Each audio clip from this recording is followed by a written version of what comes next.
சுயமரியாதை காக்க, பெரியாரை கற்க, திராவிடம் பயில பேராசிரியர் சுபவி அவர்களின் திராவிட பள்ளியில் இணைவீர். பயின்று சான்றிதழ் பெறும் ஆர்வம் உள்ளோருக்கு நமது ஊடகத்தில் இன்டர்ன்ஷிப் பயிற்சியும் அளிக்கப்படும். இன்றைய திராவிட பள்ளியில் இணையுங்கள். வெல்கம் டு இன்றைக்கு நாம் சந்திக்க இருக்கும் சிறப்பு விருந்தினர் 2 சேனல் நேயர்களுக்கும் வணக்கம். ஒரு பெரிய கேப்புக்கு பிறகு மகிழ்னும் நானும் ஒரே வீடியோவில் தோன்றுகிறோம். இதற்கிடையில் அவர் பல்வேறு திரைப்பட பணிகள், அதில் குறிப்பாக பாம் அந்த திரைப்படத்தினுடைய வசனங்களில் அவர் பணியாற்றி இருக்கிறார். அதற்கு நம்முடைய நேயர்கள் சார்பாக அவருக்கு வாழ்த்துக்களை தெரிவித்துக் கொள்வோம். அதுபோக இன்னொரு பெரிய படம், அது சொல்லாமா? சொல்லலாம், அது நடக்கும்போது பார்த்துக்கங்க. ஒரு முக்கியமான படம், பெரிய படம், அதுலேயும் ஒர்க் பண்ணிகிட்டு இருக்கிறாரு. நிறைய படங்கள் தொடர்ந்து கமிட் ஆகியிருக்கிறார். அவருக்கு வாழ்த்துக்கள் மகிழ்ந்தன். நேற்று தமிழ்நாடு முதலமைச்சர் மற்றும் தெலுங்கானா முதலமைச்சர் 2 பேரும் கலந்து கொண்ட கல்வியில் சிறந்த தமிழ்நாடு, மேலே ஏறி வாரம் இது கல்வி சிறந்த தமிழ்நாடு அப்படின்ற நிகழ்ச்சி பள்ளிக்கல்வித்துறை சார்பாக நடைபெற்றது. அதில் சிறப்பு திட்ட அமலாக்கத்துறை, சமூக நலத்துறை, உயர்கல்வித்துறை மற்றும் ஸ்போர்ட்ஸ் டெவலப்மெண்ட், விளையாட்டு மேம்பாட்டுத்துறை, எல்லா துறையும் இணைந்து ஒரு இன்டர் மினிஸ்டீரியல் கோஆர்டினேஷன் அப்படின்றது அந்த திட்டங்களில் வெளிப்படுது. இல்லை, ஒரு குழந்தைய படிக்க வைக்கிறதுல இத்தனை துறைகள். இப்போ நீ காலையில் தங்கச்சி பையன் கவர்மெண்ட் ஸ்கூலில் படிக்கிறான். அவனை இது பார்க்க சொல்லிவிட்டு, நீ யூ ஷுட் பி ப்ரவுட், நீ இதில் பெருமைப்படணும் பாரு. எங்கள் அம்மாட்டையும் சொன்னேன் நான், ஒரு தனியார் பள்ளிக்கூடத்தில் ஒரு தனியார் மேனேஜ்மெண்ட் அது ஒரு குழந்தை மேலே இன்வெஸ்ட் பண்ணுறதா சொல்லுது. நாங்கள் ஸ்விம்மிங் சொல்லித்தரோம், அது சொல்லித்தரோம், இது சொல்லித்தரோம்னு சொல்லி காசு வாங்குகிறாங்க. அரசாங்கத்தினுடைய இத்தனை துறைகள் சேர்ந்து இவ்வளோ முதலீடு செய்யுது. இத்தனை ஆண்டு காலமாக தமிழ்நாட்டில் கல்வி வளர்ந்துச்சு அப்படின்னு சொன்னால் எங்கேயோ யாரோ பண்ணாங்க, அது பாட்டாக படித்து அப்படி வளர்ந்துச்சு அப்படி இல்லாமல் இத்தனை துறைகளோட கோஆர்டினேஷனோட ஒரு குழந்தை மேலே இவ்வளோ இன்வெஸ்ட்மெண்ட். இப்போ மக்களுடைய வரி பணத்திலிருந்து ஒரு பகுதியை எடுத்து ஒவ்வொரு குழந்தை மேலேயும் தனியார் பள்ளிகளில் செலவழிக்கப்படுற, தனியார் பள்ளிகளில் நம்ம காசு கொடுப்போம், அவன் வாங்கி கொண்டு அவன் பாக்கெட்டில் சேர்த்துப்பான். அதில் பர்சன்டேஜ் ஆஃப் இன்வெஸ்ட்மெண்ட் அந்த குழந்தை மேலே இன்வெஸ்ட்மெண்ட்டுங்கிறது கம்மி. ஆனால் நம்ம வரி பணத்திலிருந்து இலவசம் இது கண்டிப்பாக கிடையாது. அரசு பள்ளிங்கிறது நம்ம பள்ளி, நம்ம இன்வெஸ்ட்மெண்ட்டில் ஒவ்வொரு குழந்தையின் மீதும் நம்ம காசு இன்வெஸ்ட் செய்யப்பட்டு அந்த குழந்தை வளர்க்கப்படுது. அந்த குழந்தை வருங்காலத்தில் ஒரு பெட்டரான மனித வளத்தோட நல்ல சத்து கொடுக்கப்படும் பொழுது, அப்புறம் நல்ல விதமான சூழல், விளையாட்டு சூழல், இப்படி பல்வேறு வகையான சூழல் இருக்கும்போது ஒரு குழந்தை ஒரு கம்ப்ளீட் ஹியூமனாக வளர்கிறதுக்கு அதுக்கான வாய்ப்பு இருக்குது. அப்போ இதில் இவ்வளோ உழைப்பு இருக்குது. ஒரு பக்கம் விளையாட்டுத்துறை அமைச்சர் எங்களுக்கு பிடி கிளாஸை தயவு செஞ்சு நீங்கள் கட்டடிக்காதீங்க, எங்களுக்கு விளையாட விடுங்க எங்கள் பிள்ளைகளை. நான் அதில் இன்னொன்று எதிர்பார்த்தேன், பறிக்காதே பிடி பீரியடை பறிக்காதேன்னு ஒரு ஸ்லோகன் ஏதாவது சொல்லிடுவாருன்னு எதிர்பார்த்தேன். அந்த மாதிரி ஒவ்வொரு துறையும் சாப்பாடு, நான் இந்த சாப்பாடு குறித்து மேலே டிடி உள்ளிட்டவங்க சாம்பார் இதெல்லாம் சாப்பிட்டுட்டு இருந்தபோது சிலர் இது கிரிஞ்சாக இருந்தது அப்படி இப்படிலாம். நான் வீட்டில் எங்கள் அம்மாட்ட கேட்டேன். எங்கள் அம்மா சொன்னாங்க, அது சாம்பார் உண்மையிலே டேஸ்ட்டாக இருக்குது, எப்படி இருக்குது சாம்பார் அப்படின்னு எங்கள் அம்மா சொன்னாங்க. வீட்டில் அவன் சில நேரம் சாப்பாடை வீட்டுக்கு எடுத்துகிட்டு வந்துடுவான், தங்கச்சி பையன். ஆமாம், வீட்டுக்கு எடுத்துகிட்டு வந்துடுவான். அந்த சாம்பாரை உண்மையிலே நல்லா சத்தாக இருக்குது. அவன் சில நேரம் வீட்டுக்கு எடுத்துகிட்டு அவன் சாப்பிடுவான், சில நேரம் எங்கள் அம்மாட்ட கொடுப்பான். காலைல நியூஸ் படிக்கிறான், வாரத்தில் ஒரு நாள் நியூஸ் படிக்கிறான். அவன் ஸ்கூலுக்கு ஆர்வத்தோடு போகிறான், சந்தோஷமாக ஜாலியாக. அப்போ கற்றல்ங்கிறது ஒரு சுமையாக இல்லாமல் அவன் சந்தோஷத்தோடு அவன் போகிறான். நான் சொன்னேன், பாரு நீ இதில் படித்த அப்படின்னா உன்னை அரசாங்கம் வெளிநாட்டுக்கு அனுப்பி வைக்குது பாரு. ஒரு பிள்ளை ஜாப்பனீஸ் மொழியில் பேசுது, ஒரு பையன் கொரியா. இப்போ சிற்பாவுக்கு கொரியா இந்த சிற்பாட்டை காமிச்சேன். இங்கே பாரு, கொரியாவுக்கு போகிறதுக்கு கேப்பாப் இல்லை, ஒழுங்காக படித்தா தமிழ்நாடு கவர்மெண்ட்டே கொரியாவுக்கு அனுப்பி வைக்குது, படிக்கிறதுக்கு வேலை பார்க்கறதுக்கு அனுப்பி வைக்குது பாருன்ட்டு. நீ பிடிஎஸை நேர்லேயே பார்க்கலாம். அப்போ இந்த விவகாரங்கள் எல்லாமே சேர்ந்து ஒரு வகையில் அரசாங்க பள்ளிக்கூடங்களை ஒரு ப்ரௌட் மூமெண்ட்டாக கொஞ்ச நாளைக்கு முன்னாடி நம் பள்ளி அப்படிங்கிற மாதிரியான ஒரு கிளைம் உருவாக்குறதுக்கு ஒன்றும் இல்லை. தமிழ்நாட்டில் இன்னும் மக்கள் இது நம்ம பள்ளிக்கூடம் அப்படின்னு மக்களும் சேர்ந்து, இத்தனை துறைகளோடு சேர்ந்து மக்களும் மானிட்டர் பண்ணுற பள்ளிக்கூடங்களில் சில நிறைகுறைகள் இருக்குது, சில குறைகள் இருக்குது, அது கழிவறைகள் இல்லை, இப்படியான சில புகார்கள் இருக்குன்னா இது ஏன் பள்ளிக்கூடம்னு ஓன் பண்ணுற அந்த பகுதி வந்துடுச்சுன்னா இந்த ப்ரைடு ஒரு கம்ப்ளீட் ஆகும். ரொம்ப ஒரு நெகிழ்ச்சியாக உங்களுக்கு தெரியும். அந்த குறிப்பிட்ட பகுதியில் அந்த குழந்தைங்க பேசும் பொழுது நான் 2-3 பேர்கிட்ட அதை குறித்து பேச முயற்சி பண்ணேன். அதுக்கு முன்னாடி எனக்கு அந்த நிகழ்ச்சி நடந்த இடமே வந்து ரொம்ப ஆச்சரியத்தை தந்த இடம். இப்போதான் இசை வெளியீட்டு விழாலாம் பள்ளிக்கூடம் கல்லூரிகளுக்கு போகிறாங்க. அதுக்கு முன்னாடி திரைப்பட இசை வெளியீட்டு விழாக்கள் பூராமே வந்து இதுதான், நேரு உள் விளையாட்டு அரங்கம் தான். அதுபோல் ஜாக்கி சான் நிகழ்ச்சி அங்கே நடக்கும். இந்திய பிரதமர் வர்றாருன்னா அங்கே தான் நிகழ்ச்சி. சர்வதேச அளவில் வேறு ஏதாவது பிரதமர் வர்றாங்கனாலும் அங்கே தான் நிகழ்ச்சி. அந்த மேடை நிகழ்ச்சியில் கலந்துக்கிறது அப்படின்றது வந்து ரொம்ப ஒரு நம்ம பக்கெட் லிஸ்ட் அப்படின்னு சொல்கிறோம். இதெல்லாம் சாதனைனா நம்ம கருதுவோம்ல, அந்த மாதிரி ஒரு இடம். அந்த இடத்துல நஸ்ரின்னு ஒரு பொண்ணு, அந்த பொண்ணு வருதுன்னாங்க. மேலே தேடிக்கிட்டு இருக்கோம், காணோம். பார்த்தா மேடை பெரிய பிரம்மாண்டமான மேடை. அந்த புள்ள வந்து அந்த மேடையில் வந்து ஒரு எறும்பு போல் சின்ன உருவமாக அப்படி வந்து நின்னாப்புல. அதை பக்கத்தில் இருந்த எல்இடியில் பார்க்கும்போது தான் பெரிய உருவமாக அந்த பொண்ணு தெரிஞ்சாப்புல. அந்த பொண்ணு பாடுறாப்புல முதல்ல நிகழ்ச்சி ஆரம்பிக்கிறதுக்கு முன்னாடி பிரம்மாண்டத்தை தன்னுடைய குரலால் சமன் செய்தார். ஆமாம், ஒரு 4-5 பிள்ளைங்க வந்து பாடிச்சுங்க. பெண் பிள்ளைகளும் பாடினாங்க, ஆண் பிள்ளைகளும் பாடினாங்க. ஓப்பனிங் சாங்கு பிள்ளை நீலா அப்படின்னு அந்த பிள்ளை ஆரம்பிக்குது. என்னடா அது, ஒரு 6ஆம் கிளாஸ் படிக்கிற பிள்ளை இந்த இவ்வளோ பெரிய மேடையில், அது வந்து கொசு மாதிரி அந்த பிள்ளை இருக்குது, போண்டா இருக்குது அந்த பிள்ளை. ஆனால் அந்த மேடையவே தன்னுடைய மேடையவே அந்த பிள்ளை உணர்ந்து அதை பாடுறது இருக்குல்ல. பொதுவாக இன்றைக்கி இசை நிகழ்ச்சி எல்லாம் பார்க்குறோம். விஜய் ஆண்டனி பாடுறாரு, சந்தோஷ் நாராயணன் பாடுறாரு, அனிருத்து பாடுறாரு, ரகுமான் பாடுறாரு, இளையராஜா தவிர, ஹாரிஸ் ஜெயராஜ் தவிர இல்லை அவங்க 2 பேர் என்ன பண்ணுவாங்கன்னா முழுசாக ஒரிஜினலாக அங்கேயே பாடுவாங்க. பெரும்பாலான இசை நிகழ்ச்சிகள் இப்போது இதெல்லாம் பொன்னியின் செல்வன் உட்பட ஏற்கனவே ப்ரீ ரெக்கார்டை தான் ப்ளே பண்ணி டெம்போவை கொஞ்சம் அட்ஜஸ்ட் பண்ணி ப்ளே பண்ணி வாய் மட்டும் மைக்கை வச்சு வாயை மூடிடுவாங்க. வாய் என்ன அசையுதுன்னு தெரியாத அளவுக்கு வாயை மூடிட்டு சும்மா பாடுற மாதிரி பாவலா காட்டுறது. இதை நம்ம சொல்லலை, சின்மையே சொல்கிறாப்புல. அவங்க வந்து ப்ரீ ரெக்கார்டரை போட்டு விடுவாங்க, என்னாலாம் அப்படி பாடவே முடியாதுன்னெலாம் சொல்லியிருக்கிறாங்க. அப்படி நடந்துக்கிட்டு இருக்கிற நேரத்தில் ஒரு 6ஆம் கிளாஸ் பிள்ளை, அதுவும் கவர்மெண்ட் ஸ்கூல் பிள்ளை, அந்த பிள்ளை வந்து தமிழ்நாடு அரசு நடத்துகிற அந்த கலை நிகழ்ச்சிகளில் கலந்துக்கிட்டு அதில் நல்லா பாடுறதை பார்த்து சூப்பர் சிங்கரில் வாய்ப்பு கிடச்சி அதில் ஜெயிச்சு அந்த மாதிரி அந்த பிள்ளைங்க வளர்ந்து அந்த மேடையை ஓன் பண்ணி பாடுறது இருக்குல்ல. அதுக்கப்புறம் இன்னொரு பொண்ணு, அந்த பொண்ணு 8th or 10th நினைக்கிறேன், கொஞ்சம் மெச்சூராக இருந்தாப்புல அந்த பிள்ளை. அந்த பொண்ணு பாடுற, அந்த பொண்ணு பெர்ஃபார்ம் பண்ணுறத பார்க்கும்போது அதாவது சூப்பர் சிங்கரில் ஒரு சின்ன பிள்ளைங்க அப்படியே ஆடிக்கிட்டே பெர்ஃபார்ம் பண்ணிக்கிட்டே பாடுறது அப்படின்றத பார்க்குறதுக்கு ரொம்ப அழகாக இருக்கும். அது வந்து பார்க்கும்போது அது ஒரு நிகழ்ச்சி, ரிஹர்சல் பார்ப்பாங்க, டைரக்டர் இருப்பாங்க, அதுக்குன்னே ஒரு ஆளை வச்சுருப்பாங்க, நீ இப்படி பண்ணால் பெர்ஃபார்ம் பண்ணலாம், இப்படி பண்ண. ஆனால் இந்த பிள்ளை வந்து அதுவாக வந்து அந்த அந்த ஒரு ஜோஷில் அது பாடினதெல்லாம் வந்து பார்க்குறதுக்கே அப்படி இந்த புதுசாக வர்ற இசையமைப்பாளர்கள்லாம் இந்த பிள்ளையில வந்து பார்க்கணும், எப்படி நேச்சுரலாக ஒரு ரா டேலண்ட்னு பார்க்க. ஜேம்ஸ் வசந்தன் இது குறித்து ஒரு பதிவு போட்டிருந்தார். ஆமாம், அவர் வந்திருந்தார் நிகழ்ச்சிக்கு, பார்த்தோம். அந்த பதிவில் ஒரு முக்கியமான பகுதி என்ன போட்டிருந்தாருன்னா, இவங்கக்கிட்ட எங்கே இந்த திறமை எங்கே இருக்குது, எங்கே இருந்து திறமை வருது அப்படிங்கிற மாதிரி அவர் அதை போட்டிருந்தார். ஒன்றும் இல்லை, தஞ்சை கீழத்தஞ்சை பகுதியில் வந்து தஞ்சாவூரில் மெயினேவா கீழத்தஞ்சை இல்லை வெண்மணிக்கு பக்கத்தில். அப்போது நாங்கள் விவசாய தற்கொலைகள் பற்றி டாக்குமெண்ட் பண்ண போயிருந்தோம். அப்போ வந்து ஒரு சின்ன ஒரு 4-5 பேர் பெண்கள் வந்து நாற்று நட்டுட்டு இருந்தாங்க.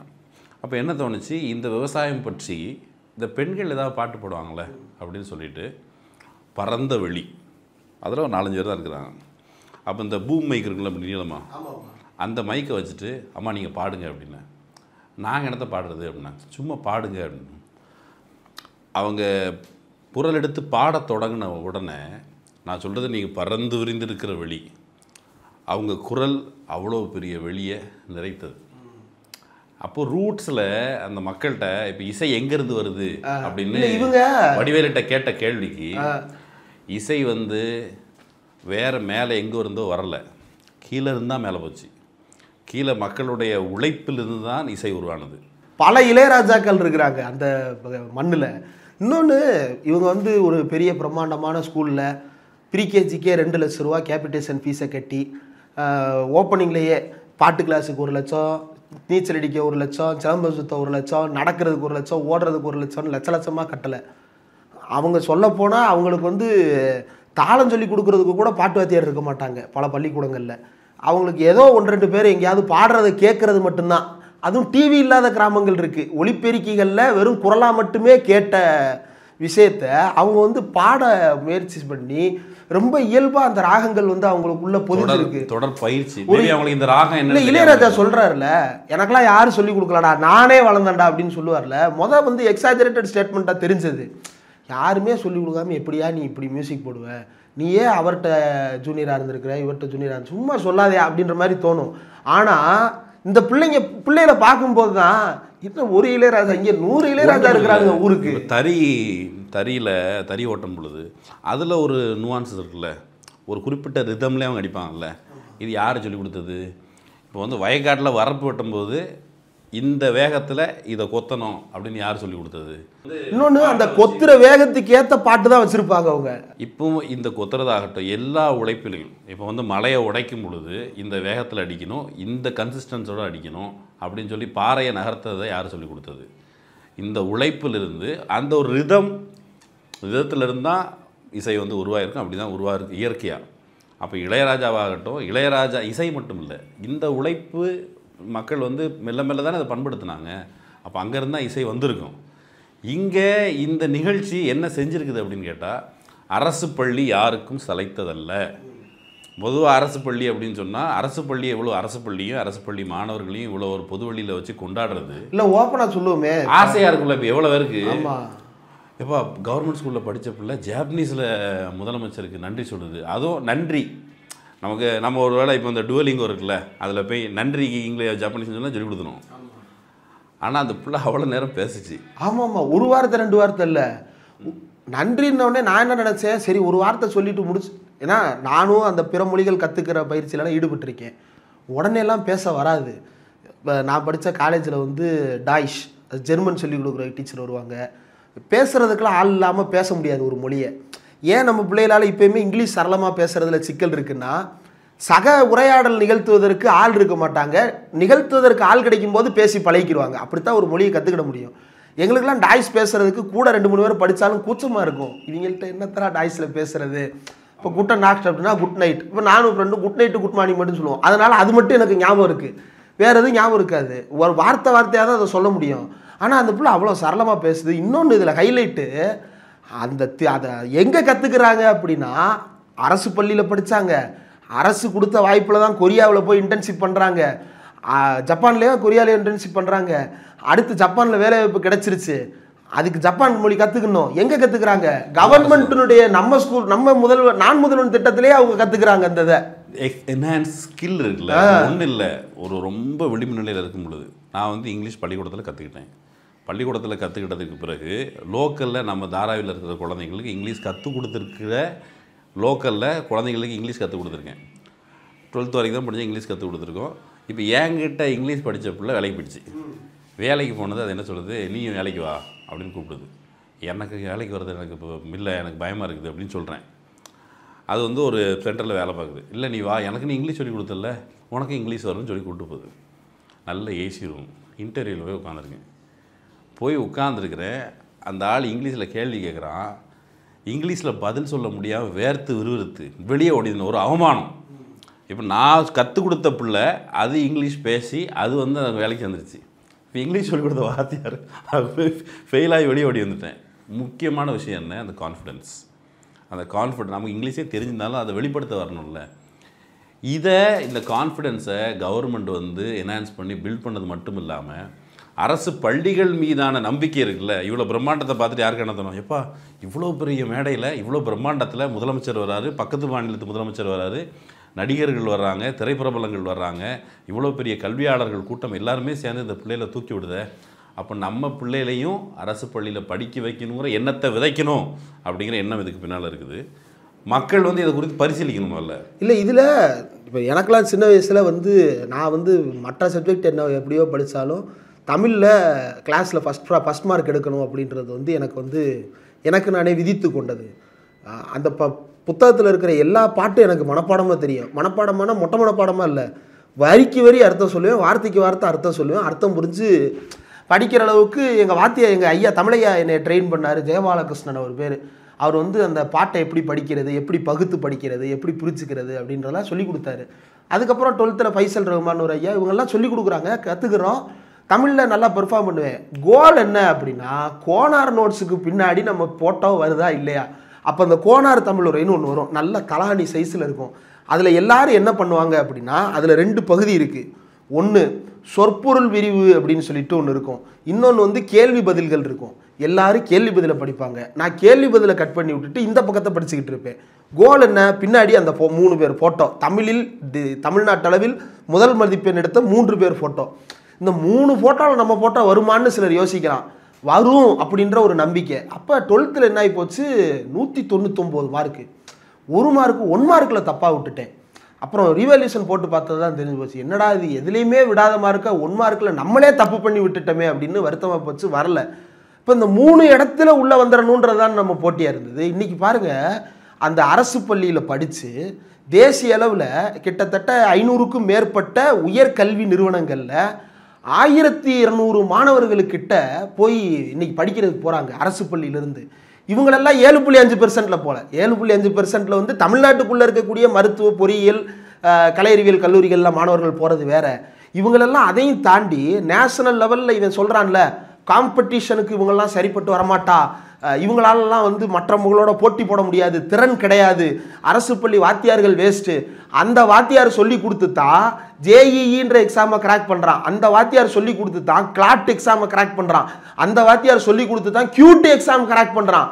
எந்த தேர்வுகளை வச்சு நம்ம பிள்ளைங்க வரக்கூடாதுன்னு சொல்கிறாங்களோ அந்த தேர்வுகளெல்லாம் இப்போ பெரியார் வந்து கைத்தடி கொடுத்ததா சொல்லுவாங்கள்ல, ஸ்டாலின் வந்து சுத்தியல் கொடுத்துருக்கிறாரு.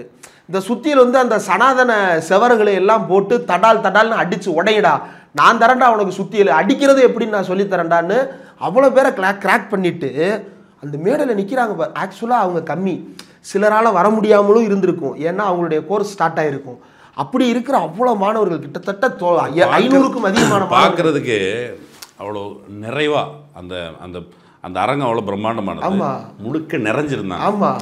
கோனார் உரையில் 3 ஃபோட்டோவில் 1 ஃபோட்டோ தானே, 3 ஃபோட்டோலாம் கிடையாது. நீ 3000 பேராக இருந்தாலும் 3000 பேரையும் நான் மேடையில் ஏற்றி ஃபோட்டோ கொடுக்குறேன். அதுதான் இப்போ வந்து நம்ம சிஸ்டமேட்டிக்காக இது வரைக்கும் என்ன பேசிகிட்டு இருந்தோம், ஐஐடி வளாகங்கள், அது பார்ப்பனிய அந்த கூட்டத்துடைய முகாமாக இருக்குது. நம்ம வரிப்பணத்தில் நம்ம கொடுக்குற எல்லா வளங்களையும் பயன்படுத்தி கொண்டு அவர்களே படித்து கொண்டு இருக்கிறார். நம்முடைய குழந்தைகளை வந்து அங்கே டார்ச்சர் பண்ணுறாங்க, தற்கொலை செய்திகளை மட்டுமே படிச்சுட்டு இருந்தோம். ஆமாம்.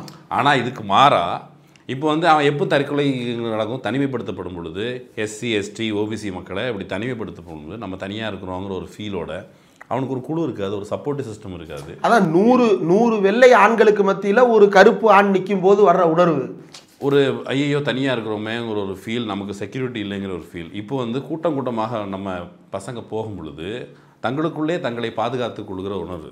வெற்றிமாறன் அதை எப்படி சொன்னார், ப்ரெசென்ட் பண்ண விதத்தில், ஒரு சிஸ்டமேட்டிக்காக உங்களிடமிருந்து கல்வியை பெருக்கிற வேலை நடக்கும் பொழுது உங்களெல்லாம் வரக்கூடாதுன்னு ஒரு சிஸ்டத்தை உருவாக்கி இருக்கிறான். அந்த சிஸ்டத்துக்கு எதிரான சிஸ்டமேட்டிக் எஃபோர்ட் போட்டு சிஸ்டமேட்டிக்கான ரெசிஸ்டன்ஸ், சிஸ்டமேட்டிக்கான ஒரு வெற்றியை சாதிச்சு வந்து இந்த வளாகங்களுக்குள்ளே நம்ம புகார்கள் சொல்லிகிட்டு இருக்கிறதுக்கு மாறா இங்கே அதை நோக்கி அனுப்பி அங்கே நம்ம பிள்ளைகளுக்கு சரி விதத்தில் இருக்கும்போது ஒரு நாள் ஐஐடிக்குள்ளே போயிருந்தப்போ அங்கே வந்து இந்த சாப்பாடுனேன், அதை போய் பார்த்தப்போ பெரிய காடு. ஆமாம், என்னடா இப்படிலாம் காலேஜ் இருக்குன்னே தெரியாது. ஒரு நாள் வந்து பாம்பே ஒருத்தர் வந்திருந்து ஐஐடியில் வந்து நீங்கள் இவ்வளோ கஷ்டப்பட்டு தாராவியை பற்றி ரொம்ப ஆர்வமாக பேசிகிட்டு இருந்தார். நான் வந்து கோவத்தில், நீங்கள் தாராவி ஐஐடிங்கிற தானே கிடக்குது, எப்பவும் உங்களெல்லாம் நாங்கள் பார்த்ததே இல்லையே, இப்படி ஒரு இன்ஸ்டியூஷன் இருக்குன்னே தெரியாது. இப்படி ஒரு இன்ஸ்டியூஷன் இருக்குன்னே தெரியாத ஒருத்தன் நமக்கு விழிப்புணர்வு எப்போ வரும், ஒரு 25 வயசில், ஓ ஐஐடி இருக்குதா, ஐஏஎம் இருக்குதா, இப்படியான இன்ஸ்டியூஷன்லாம் இருக்குதா. படிப்பை பற்றி பெரிய அளவில் விவரம் தெரியாத பெற்றோர்களால் வளர்க்கப்படும் போது இந்த சலுகைகள் நமக்கு இருப்பதில்லை. உயர் சாதியினர், உயர் வர்க்கத்தார், அவர்களுக்கு வந்து இவ்வளோ ப்ரீச்சிங் இருக்கும், இன்னும் இவ்வளோ கோர்ஸ் இருக்குது. இல்லை, அதை தான் நம்ம என்னன்னு சொல்கிறோம், ப்ரிவிலேஜ்னு சொல்கிறோம். இங்கே வந்து பிசிக்கு ஏன் இதை கொடுக்குறீங்க, எஸ்சிக்கு ஏன் இதை கொடுக்குறீங்க, எஸ்டிக்கு ஏன் கொடுக்குறீங்க, மைனாரிட்டிக்கு ஏன் கொடுக்குறீங்க, உமனுக்கு ஏன் கொடுக்குறீங்க, டிரான்ஸ்ஜெண்டருக்கு ஏன் கொடுக்குறீங்க, அல்லது வந்து ஃபிசிக்கலி சேலஞ்சருக்கு ஏன் கொடுக்குறீங்க அப்படின்னா, இவங்க எல்லாருமே வந்து 97% பேர், இந்த 97% பேர் வந்து அன்று ப்ரிவிலேஜாக இருக்கக்கூடிய ஒரு நாடு, அல்லது ப்ரிவிலேஜ்னா என்னன்னே தெரியாத ஒரு நாடு. 97% பேருக்கு ப்ரிவிலேஜ்னா என்ன, எல்லாரும் கஷ்டப்பட்டுக்கிட்டு தானே இருக்கிறோம் அப்படின்னு நினச்சிக்கிட்டு இருக்கிற ஒரு ஊரில் அவனுக்கு ஒரு ப்ரிவிலேஜ் இருக்குது. யாருக்கு? ஒன்றை தவிர்த்த 3%க்கு. இந்த 97%க்கு அந்த ப்ரிவிலேஜ்னா என்னன்னே தெரியாது. அந்த ப்ரிவிலேஜ் என்னன்னு நான் உனக்கு கொடுக்குறேன் அப்படின்னு இந்த ஸ்கீம் சொல்லுது தமிழ்நாடு முதலமைச்சர், பள்ளிக்கல்வித்துறை அமைச்சர், உயர்கல்வித்துறை அமைச்சர், விளையாட்டு மேம்பாட்டுத்துறை அமைச்சர். இந்த ப்ரிவிலேஜ் என்னன்றதை சொல்லி கொடுக்குறாங்க. அதாவது வசதி குறைபாட்டை என்னென்ன பிரச்சனை மிஸ் ஆகுது உனக்கு எவ்வளோ நான் ஃபெசிலிட்டி. அதில் தான் இப்போ எங்கள் அப்பா முதல் தலைமுறை பட்டதாரி, அவர் கவர்மெண்ட் ஸ்கூல் டீச்சர். அதனால் அவர் திருமணம் செய்து கொண்டவர். எங்கள் அம்மா அவங்க ஒரு கவர்மெண்ட் எம்ப்ளாயி, அவங்களும் முதல் தலைமுறை பட்டதாரி. இப்போ 2 பேரும் முதல் தலைமுறை பட்டதாரி. 2 பேருமே வந்து எங்கள் அம்மா வந்து குரூப் 4லேருந்து குரூப் 1 வரைக்கும் உயர்ந்தவங்க. எங்கள் அப்பா வந்து செகண்டரி கிரேடில் ஆரம்பித்து பிஜி, அதாவது போஸ்ட் கிராஜுவேட் டீச்சராக உயர்ந்தவர். கடைசி வரைக்கும் எங்கள் அப்பா படிச்சுக்கிட்டே இருந்தார். பிஹெச்டி மட்டும்தான் பண்ணலை. பிஏ படித்தார், எம்ஏ படித்தார், பிஎஸ்சி படித்தார், எம்எஸ்சி படித்தார், எம்பில் படித்தார், இன்னொரு எம்ஏ படித்தார். படிச்சுக்கிட்டே இருந்தார். எதுக்குப்பா இப்படி படித்து தள்ளுறீங்க, அதாவது வேலைக்கு போயிட்டீங்களா அப்படின்லாம் திட்டுவோம். ஆனாலும் அவர் படிச்சுக்கிட்டே இருந்தார். அவர் இதெல்லாம் தாண்டி ஒரு நான் 11th 12th படிக்க ஆரம்பிக்கும் போது என்ன பண்ணாருன்னா, அப்போ புதிய தலைமுறை கல்வி இதழ்னு ஒன்று வரும். இப்படி நிறைய கல்வி இதழ்கள் வந்துக்கிட்டு இருந்துச்சு. புன்னகை மாதிரி நிறைய இதழ்கள் எல்லாத்தையும் எங்கள் அப்பா வாங்குவார். வாங்கி புரட்டிக்கிட்டே இருப்பார். எதுக்கு இம்பிட்ட போட்டு புரட்டுறாரு? அவருக்கு தான் எல்லாம் தெரியுமே. அப்பா வந்து டீச்சருக்கு எல்லாம் தெரியணும்ல. அப்புறம் ஏன் இவர் உட்காந்து ஏன் இவ்வளவு படிச்சுட்டு இருக்கிறாருன்னு தோணும். எடுக்கிறவனுக்கு தானே தண்ணியோட அருமை தெரியும். அவர் அப்புறம்தான் கிளாட்னு ஒரு எக்ஸாம் இருக்குடாம் பாரு. என்னப்பா கிளாட் எக்ஸாம்? அதுக்கு அதை படித்தா தான் வக்கீலாக முடியும். அப்படியா? 12th மார்க் வச்சு வக்கீலாக முடியாதா? போகலாம். அது வந்து தமிழ்நாடு காலேஜஸ் போகலாம். நீ தேசிய பல்கலைக்கழகங்களுக்கு போகணும் அப்படின்னா கிளாட் எழுதுனா தான் போகணும். ஓ அப்படியா? அது நமக்கு சரிப்பட்டு வராதுப்பா, வேண்டாம்ப்பா. அடுத்து வந்து இது எய்ம்ஸுக்கு தனி எக்ஸாம் இருந்துச்சு. அப்போ அதை படிக்க சொன்னார். ஜிப்மர்னு ஒரு எக்ஸாமு, அதை படிக்க சொன்னார். ஜேஇ படிக்க சொன்னார். அது எல்லாம் முடிஞ்சு நான் எய்ம்ஸில் வந்து ஒரு சின்ன மார்க் டிஃப்ரென்ஸில் வந்து எனக்கான வாய்ப்பு வந்து இழந்தது. அதற்கு பிறகு நான் வந்து மேனேஜ்மெண்ட்டாக இன்ஜினியரிங்கில் போய் சேர்ந்துட்டேன். இப்போ எங்கள் அப்பாவுக்கு என்ன தெரிஞ்சது? வக்கீல், டாக்டர், வெட்டினரி, அப்புறம் இன்ஜினியர். இந்த 4 தான் எங்கள் அப்பாவுக்கு தெரிஞ்சது. அவர் முதல் தலைமுறை பட்டதாரி. ஃபேஷன் டெக்னாலஜின்னு ஒன்று இருக்குது. அதில் போனேன்னா நீ ஓப்பனிங்லேயே 80,000 90,000ன்னு சம்பாதிக்கலாம், சொகுசான வாழ்க்கை வாழலாம். இது எங்கள் அப்பாவுக்கு தெரியுமா? எங்கள் அப்பாவுக்கு அது தெரியாது. உனக்கு படம் வரைய தெரியுமா? கிராஃபிக் டிசைனிங்னு ஒன்று இருக்குது, அதுக்குள்ளே போ. உனக்கு எழுத தெரியுமா? எழுத்துத்துறையில் வந்து கண்டென்ட் ரைட்டிங்கே வந்து ஒரு பெரிய ஒன்று இருக்குது, இதுக்குள்ளே உன்னை நான் எப்படி உயர்த்தி காட்டுறேன் பாரு. இவ்வளவு தான். அதுக்கப்புறம் என் தங்கச்சி வந்து சிஏ படிக்க போனாப்புல. இவ்வளவு தான் எங்கள் வீட்டில் இருந்தது. ஆனால் இது எதுவுமே தெரியாது. ஃபேஷன் டெக்னாலஜி தெரியாது, எம்பிஏ என்ன செய்ய போகிறான்னு தெரியாது, ஹெச்ஆர்னா என்னன்னு தெரியாது. தந்தையோ தாயோ வழிகாட்டி இருக்க வேண்டிய விஷயம். இப்போ எங்கள் அப்பாவுக்கே இப்படி. அப்போ கூலி வேலை செய்து கொண்டிருக்கக்கூடிய ஒரு தந்தைக்கு தான் பிள்ளையை எங்கே கொண்டு போய் படிக்க வைக்கிறதுன்னு தெரியாது. அப்போ தான் ஒரு அப்பாவுடைய ரோலை கவர்மெண்ட் ப்ளே பண்ணுது அந்த இடத்துல. உனக்கு என்னென்ன வாய்ப்பு இருக்குன்றதை நான் சொல்லி கொடுக்குறேன். கல்லூரி கனவுன்னு ஒரு திட்டம் இருக்குது, நீ வா. உனக்கு என்னென்னலாம் பிடிச்சிருக்கோ எல்லாத்தையும் தெரிஞ்சுக்க. உனக்கு பிடிச்சதை நீ படிக்கிறதுக்கு நீ நல்ல மார்க் எடுத்துட்ட அப்படின்னா உன்னுடைய சமுதாய பின்புலத்தை பொறுத்து உனக்கான வாய்ப்புகளை நான் உருவாக்கி தர்றேன். ஃபீஸு நான் கிளாட் எக்ஸாமுக்கு ஃபீஸு கவர்மெண்ட் கட்டுது, ஜேஇ எக்ஸாம் ஃபீஸு கவர்மெண்ட் கட்டுது. இப்படி ஒன்னொன்றுக்கு ஃபீஸு முதற்கொண்டு கவர்மெண்ட் கட்டி படிக்க வைக்குது. அப்போ இது அப்பாவோட ரோல் தானே. தந்தை பெரியாரின் வழியில் வந்த அத்தனை பேரும் தந்தையாகவே இந்த அரசாங்கத்தை நடத்துவதற்கு கண்டிப்பாக அது பெற்றோர்கள் செய்திருக்க வேண்டிய. இப்போ வந்து பெற்றோர்கள்னா நம்ம பெற்றோர்கள் யாரும் தகுதி குறைந்தவர்கள் அல்ல, குறை சொல்றது இல்லை. ஆனால் அவங்களுடைய நீண்டகாலம் வஞ்சிக்கப்பட்ட அவங்களுடைய அறிவை பறித்து அவங்கள்ட்ட போய் சேர்ந்திருக்க வேண்டிய விவரங்கள்லாம் அணை போட்டு கட்டி அவங்கள்ட்ட போய் சேராமல் தடுத்து எந்த அரசை வைத்து இதுவெல்லாம் உனக்கு கிடைக்காது என்று தடுத்தார்களோ அதான் இவர் சொன்னார். தியாகராஜன் குமார் ராஜா சொன்னார், துரோணாச்சாரியாரில் தொடங்கி ராஜகோபால ஆச்சாரியார்கள் வரை உனக்கு எது கிடைக்கக்கூடாது என்று தடுத்தார்களோ அதை உடைத்தது திராவிட மாடல் அப்படின்றது வந்து ஸ்டேட்மெண்ட்டு. இந்த மெல்ல மெல்ல இந்த ப்ராசஸை கொண்டு போய் சேர்க்கறது இருக்குல்ல, அது வந்து இப்போ இந்த கல்வியினுடைய அருமை. இப்போ வந்து நீங்கள் ஒரு காட்சியை யோசிச்சு பாருங்கள். முன்னாடி வந்து ஒரு பெரிய தொகுப்பில் டாக்டர் கோட்டு போட்டு நிற்கிறாங்க. அப்புறம் அந்த வெள்ளை சட்டை போட்டு கேப் வச்சுட்டு ஒரு டீம் நின்னது. இப்படி எல்லாம் வரிசையாக நிற்கும் பொழுது அது வந்து ஒரு பேருகை படிப்பு. எனக்கு படிப்பு வந்து வாழ்க்கையை உயர்த்திடும். தமிழர்கள் மத்தியில் ஒரு பொதுவான ஸ்டேட்மெண்ட். எங்கள் அப்பா சொல்லுவார், படிக்கிறேன்னா பிச்சை தான் எடுக்கணும், ஒழுங்காக படி. இது வந்து அவர் எப்பவுமே சின்ன வயசுலேருந்து கேட்டது. அவர் வந்து படிப்புக்கு ஒரு எக்ஸ்கியூஸ் சொன்னால் ஒத்துக்கவே மாட்டார். ஆனால் ஒரு கட்டத்தில் வீட்டில் பொருளாதார நிலைமைகள்லாம் சீர்கட்டி நம்ம படிக்க முடியாதுங்கிற ஒரு சூழல்லாம் வர்றதுக்கு முன்னாடி எங்கள் பாட்டியை ஜிஎஸ்சில் வச்சுருக்காங்க. நான் 12th படிச்சிட்ருக்கேன் சயின்ஸு. அப்போ அங்கே வந்து அந்த ஆப்ரானில் வந்து கோட்டில் வந்து சல்ஃபூரிக் ஆசிட் விழுந்துருச்சு. அது ஓட்டை விழுந்துருச்சு. ஆனால் அந்த ஓட்டை வந்து பெருசாக படலை. பாட்டியை ஹாஸ்பிட்டலில் அட்மிட் பண்ணிருக்காங்க. ஜிஹெச்சில் நடந்து போகும்போது இந்த ஓட்டை விழுந்த ஆப்ரான் இருக்குல்ல, அந்த ஆப்ரானை நடந்து போகும்போது எதிரில் வர்ற டாக்டர்ஸ் எல்லாம் அந்த ஒயிட் கோட் போட்டு வராங்க. நீங்கள் யோசிச்சு பாருங்கள், அந்த 12 வயசு 12வது படிக்கிற ஒரு குழந்தை பருவம், நீங்கள் நடந்து போகும்போது எதிரில் இருக்க டாக்டர்ஸை பார்க்கும்பொழுது டாக்டராகவே ஃபீல் பண்ண அந்த கற்பனை இருக்குல்ல. அப்புறம் வந்து படிக்க முடியாது, காசு இல்லை, நமக்கு இந்த விவரம் தெரியாது, என்ன படிக்கணும், ஏது படிக்கணும், எப்படி படிக்கணும், இந்த எந்த விவரம் தெரியாமல் இந்த கனவு நுறுங்கும் பொழுது கிட்டத்தட்ட ஒரு மனம் மயங்கி ஒரு நாள் வந்து போகும்போது ரயில்வே ட்ராக் கிராஸ் பண்ணும்போது தெரியாமல் அங்கே நின்றுட்டேன். தற்கொலை பண்ண போல் தெரியாமல் நின்றுட்டேன். இதே யோசிச்சுக்கிட்டே வந்து ரயில்வே ட்ராக்னு மறந்து நின்றுட்டேன். ஒருத்தர் வந்து கையை பிடிச்சி இழுத்துட்டார். அப்படி இந்த கையை பிடிச்சி இழுத்தது இருக்குல்ல, அவர் காப்பாற்றிட்டார். இனம் பிரச்சனையை விடுங்க. ஜென்ரலாக இப்படி என்ன செய்கிறதுன்னு தெரியாமல் ஐயோ என் படிப்பு பறிபோயிருமே, என் வாழ்க்கை பறிபோயிருமே அப்படின்னு பரிதவிச்சு நிற்கிறவங்களுக்கு இப்படி ஒரு மாடலில் அரசு இப்படி செய்ய தொடங்கியிருப்பது அப்படிங்கிறத எமோஷ்னலாக அவங்களுடைய டிக்லேருந்து கீழேருந்து வெளியே எடுத்துகிட்டு வர்றது. அது வந்து அந்த ஒரு குழந்தை பேசும்பொழுது மொத்த அரங்கமும் அழுதுச்சுல்ல. ஏன் அழுதுச்சு? ஒரு சோக கதை சொல்கிறாங்க, அழுதுச்சு. புதுமை பெண் திட்டம். ஆமாம். ஏன் அழுதுச்சு? அந்த பொண்ணு ஒரு சோக கதை சொல்லுது, பர்சனல் கதையை சொல்லுது அப்படின்ட்டுல. நான் பார்த்தது கீழே இருந்த பெரும்பாலானவர்களுக்கு இந்த கல்வியோடு இருக்கிற எமோஷ்னல் அட்டாச்மெண்ட், இந்த கல்வி தான் நம்மை விடுவிக்கும். இப்போ அந்த பிள்ளை பேசும் பொழுது எங்கள் அப்பாவுக்கு வந்து கல்விக்கண் திறந்த காமராஜர் அப்படின்னு நம்ம சொல்கிறோம்ல, அது வந்து அறிவு கண்ணை திறக்கிறது அப்படிங்கிற பொருளில் சொல்கிறோம். ஆனால் அந்த பொண்ணுக்கு கொடுத்த கல்வி அவங்க அம்மாவோட காதை திறந்துருக்குது. முறையாக அந்த பொண்ணு பேசும் பொழுது, அந்த அம்மாவுடைய பெருமையை பேசும் பொழுது, அம்மாவுக்கு நான் இதெல்லாம் செய்வேன்னு சொல்லும்போது அந்த அம்மா அந்த காதால் கேட்டாங்கள்ல, ஐம்புலன்களையும் திறக்க வல்ல ஒரு ஆயுதம் கருவி கல்வி, அதை பேசும்போது அந்த உணர்ந்து தான் க்ரௌடே எனக்கு தெரிஞ்சு நான் பார்த்த வரைக்கும் எல்லாரும் எழுதாங்க. அமைச்சர் உணர்ச்சி வசப்பட்டு எழுதினார். கல்வித்துறை அமைச்சர், அவர் பள்ளிக்கல்வித்துறை அமைச்சர் அன்பில் மகேஷ். அவர் தெலுங்கானா சிஎம், அவருக்கு தமிழ் எந்த அளவுக்கு தெரியும்னு தெரில.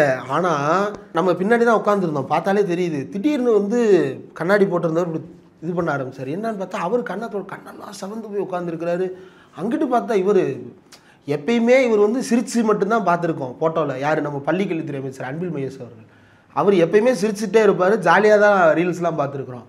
அதே போல் கலாட்டா பண்ணி கூட சில ரீல்ஸ்லாம் பார்த்துருக்கோம். டெப்டி சிஎம் பற்றி பேசும்போது, இவர் அவரை பற்றி பேசும்போதெல்லாம் அவர் உட்காந்து அப்படி ஒட்டஞ்சு அழுதுகிட்டு இருக்காங்க. செவந்து போச்சு. நம்ம சிஎம் உட்காந்து அழுதுகிட்டு இருக்கிறாரு. எல்லா பேரும் அழுதுகிட்டு இருக்கிறாங்க. இங்கிட்டு திரும்பி பார்த்தா நம்ம சீஃப் கெஸ்டோட உட்காந்து எல்லா பேரும் தாராதாரையாக கீழே வந்து தண்ணி ஓட ஆரம்பிச்சிருச்சுன்ற அளவுக்கு அழுத ஆரம்பிச்சிட்டாங்க.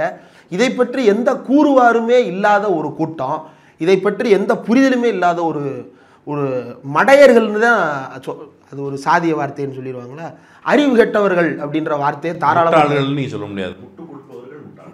சரி, அறிவு கெட்டவர்கள் வந்து என்ன பண்ணுறாங்க அப்படின்னா காலில் விழுக வச்சுட்டாங்க. எனக்கு அந்த பொண்ணு பேசும்போது நீங்கள் பார்த்தீங்கன்னா தெரியும், அந்த காலில் விழுந்தாப்புல அந்த பொண்ணு மேலேருந்து பேசும்போதே எமோஷன் ஆகும்போது என்ன ஆகும் அப்படின்னா பாடி ஸ்டிஃப் ஆகும். கண்ட்ரோல் பண்ண முடியாது.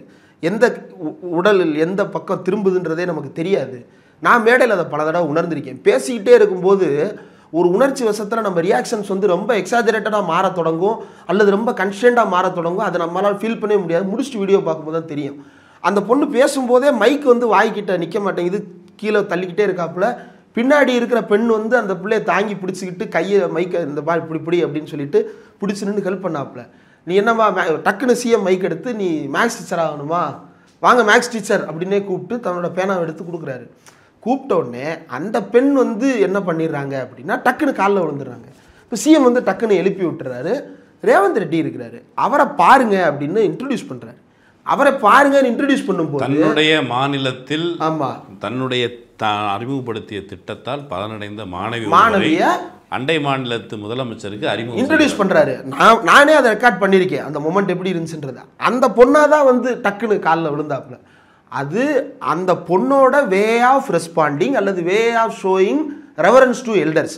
மூத்தவர்களுக்கு தான் மரியாதை என்பதை இப்படித்தான் செலுத்த வேண்டும்ன்ற ஒரு வழக்கமான முறையில் அந்த பெண் வளர்க்கப்பட்டிருக்கிறார். அந்த பொண்ணு அதே வழியில் செய்கிறாங்க. பரவலாக இருக்கிறது, பரவலாக இருப்பது தான். அப்போது உடனே வந்து இப்படி காலில் விழுக வச்சுட்டாங்க. சரி, அதுக்கு அடுத்து ஒன்று நடந்துச்சு. காலில் விழுகிறத வச்சது இப்போ வச்சது மட்டும் பேசக்கூடாது. அடுத்து மேலே போயிட்டாங்க. மேலே போயிடுச்சு அந்த பொண்ணு. திரும்ப போனதுக்கப்புறம் சிவகார்த்திகேயனை கூப்பிட்டாங்க. அவர் காலையும் விழுந்தது. டக்குன்னு அந்த பொண்ணு அவர் காலையும் விழுந்துட்டாப்புல. அப்போ அந்த பொண்ணுக்கு வந்து அது புரிய வரும், அவளே புரிஞ்சுப்பா.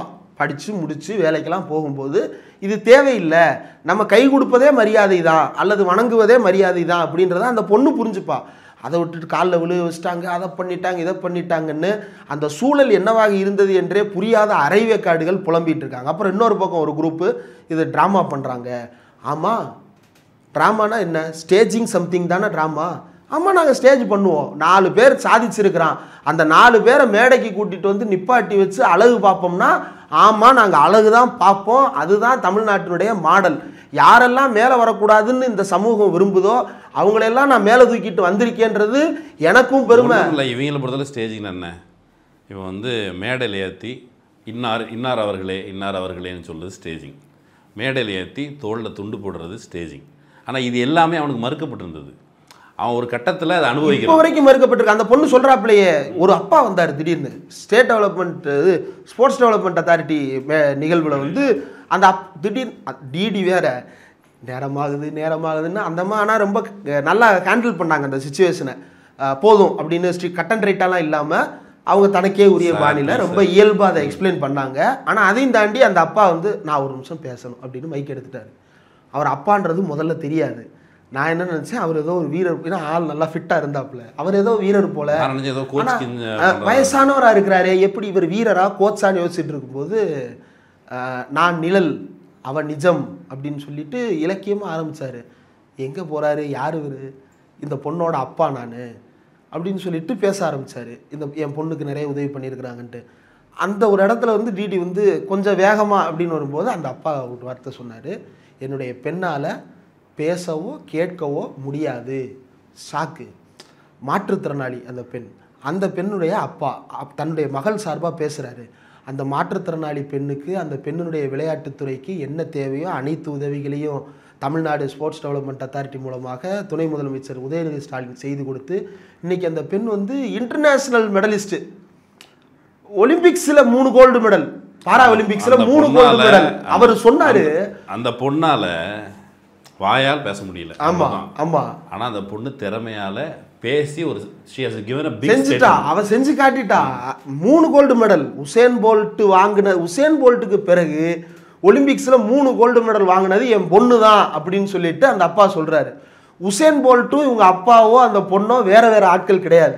எல்லாரும் ஒரே மாதிரியான ஒரு சபால்டன் சமூக பின்னணியிலிருந்து தான் எழுந்து வந்திருக்கிறார்கள். ஆனால் உசேன் போல்ட்டை போல எத்தனை பேருக்கு இங்கு வாய்ப்புகள் கிடைத்தன அப்படின்றத யோசித்து பார்க்கும்போது அந்த வாய்ப்பை இந்த அரசு உருவாக்கி இருக்கிறது. ஸ்டாலின் உருவாக்கி இருக்கிறாரு, அன்பில் உருவாக்கி இருக்கிறாரு, உதயநிதி உருவாக்கி இருக்கிறாருன்ற அந்த இது இருக்குல்ல, அதை செலிப்ரேட் பண்ணணுமா அப்படின்னா ஆமாம் பண்ணி தான் ஆகணும். நீ என்ன பண்ணுற, ஸ்டேஜிங் என்ன பண்ணுற, யாரும் மேலே வரக்கூடாதுன்னு கிரீஸ் தடவுற, மேலே வர்றவன தூக்கி கீழே வீசுற. இது உன்னோட ஸ்டேஜிங்கு, இதுதான் ஸ்டேஜிங்கு, இதுதான் ட்ராமா. யாரையும் உள்ள விடாமல் ஹீரோ பிம்பத்தை பாதுகாக்கிறதில்ல, இதுதான் ட்ராமா. இது ட்ராமா கிடையாது, இதுதான் ரியாலிட்டி. இது உனக்கு ட்ராமாவாக தெரியுதுன்னா நீ அவ்வளோ தூரம் விலகி இருக்கிற சமூகத்திலிருந்து. இல்லை, சாதனையாளர்கள் இவர்கள் சாதித்திருக்கிறார்கள். இப்போ வந்து இது இவர்களை கொண்டாடுவது மட்டும் இல்லை. முதலமைச்சர் பேசும்போது உங்களை கொண்டாடுவதற்கு, நாங்கள் புகழ்பாடி கொள்வதற்காக அல்லன்னு சொன்னார். ஏன்னா இன்னும் ஒரு படி மேலே போய் அது நீங்க சொன்னதுதான் ஒரு படி நகர்ந்தா அதுக்கு முன்னாடி அதை நிரூபிச்சிருக்கிறாங்க. அந்த நிகழ்ச்சி நம்ம 3 மணிக்கு போனோம். 3 மணிக்கு ஆரம்பிச்சது நிகழ்ச்சி, இசை நிகழ்ச்சி, மாணவர்களுடைய இசை நிகழ்ச்சியோடு ஆரம்பிச்சது. முடியும் போது மணி 9. கடைசி அரை மணி நேரம் மட்டும்தான் சிஎம் ஸ்டேஜில் இருந்தார், டெப்டி சிஎம் ஸ்டேஜில் இருந்தார், மினிஸ்டர் ஸ்டேஜில் இருந்தாங்க, ரேவந்த் ரெட்டி ஸ்டேஜில் இருந்தார். குழந்தைங்க தான் இருந்தது ஸ்டேஜில். 3 மணிலேருந்து 8:30 வரைக்கும் 4, 5, 6, 7, 8, 8:30 கிட்டத்தட்ட 5லேருந்து 5:30 மணி நேரம் குழந்தைங்க மட்டும்தான் ஸ்டேஜில். கடைசி அரை மணி நேரம் மட்டும்தான் இவங்க ஸ்டேஜுக்கு வர்றாங்க. அப்போது குழந்தைங்களை செலிப்ரேட் பண்ணுறோன்றது நோக்கமாக மட்டும் இல்லை, செயல்பாட்டிலே அதுவாக தான் இருந்தது. ஒன்றும் இல்லைங்க, கல்வியில் இந்த மக்கள் சாதனை படைத்தவங்கள இந்த அரசாங்கம் இதெல்லாம் செஞ்சுருக்குது. இப்போ பிரச்சனை என்னன்னு கேட்டால், பிரச்சனை சிவகார்த்திகேயன் வர்றாரு. அவர் மேடையில் வந்து இந்த கவர்மெண்ட் செஞ்சதை அக்னாலேஜ் பண்ணுறாரு. கேடில் விழுச்செல்வம் கல்வி ஒருவருக்கு மாடல்ல மற்றவையும் மண்டையிலே கொட்டியிருக்கு, மாடு மேய்க்கிறது அல்ல அது அப்படின்னு அவர் சொல்லிட்டாரு. அதுக்கு பிறகு இவர் மிஸ்கின் வந்தார், மாரி செல்வராஜ் வந்தார். மாரி செல்வராஜ் பேசுனது ரொம்ப முக்கியமானது. அவர் வந்து பசி என்ன செய்ய வைக்கும் அப்படின்னு அவர் பேசினார். காலையில் பசித்த வயிறோடு பள்ளிக்கூடத்துக்கு போகும்போது என்ன நடக்கும் அப்படிங்கிறத அவர் சொன்னார். அதே போல் தியாகராஜன் குமாரராஜா பேசினார். அவர் ரொம்ப ஷார்ப்பாக அவர் துரோணாச்சாரியிலேருந்து எல்லாத்தையும் எடுத்து வந்து பேசும் பொழுது நான் அந்த வார்த்தைக்காக காத்திருந்தேன்.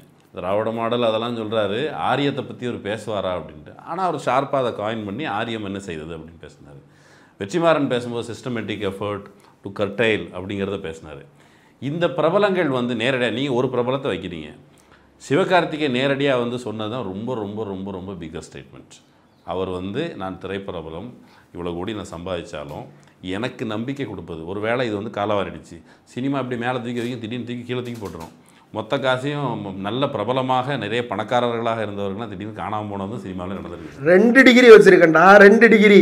அவர் அந்த 2 டிகிரியை இதுதான் என்னுடைய பாதுகாப்பு கவசம், நான் MBA முடிச்சிருக்கிறேன், BE முடிச்சிருக்கிறேன், இது எனக்கு பாதுகாப்பு கவசம், அதை வந்து அவர் ஹம்பிளாக அவர் ரொம்ப ரொம்ப சிம்பிளாக சொன்னார். எங்கள் அக்கா வந்து 96% கிட்ட வாங்குறாங்க, நான் ஜஸ்ட் 80.